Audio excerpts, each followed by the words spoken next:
പയ്യന്നൂർ ഉപജില്ലാ വിദ്യാരംഗം കലാസാഹിത്യവേദി ചെറുപുഴ പഞ്ചായത്ത് LP വിഭാഗം സർഗോത്സവം JMUP സ്കൂളിൽ നടന്നു. പഞ്ചായത്ത് വൈസ് പ്രസിഡന്റ് റെജി പുളിക്കൽ ഉദ്ഘാടനം ചെയ്തു.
ആരോഗ്യ വിദ്യാഭ്യാസ standing committee chairman M. Balakrishnan അധ്യക്ഷനായി.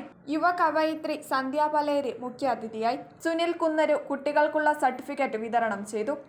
വിദ്യാരംഗം ഉപജില്ലാ എക്സിക്യൂട്ടീവ് അംഗം മഞ്ജു മധു, സ്കൂൾ മാനേജർ KK വേണുഗോപാൽ, പ്രധാന അധ്യാപകൻ PN Unnikrishnan, PTA president TV Ramesh Babu, mother PTA president ശ്രീന Ranjith, senior assistant K. Sathyavathi, VV Ajayakumar തുടങ്ങിയവർ സംസാരിച്ചു.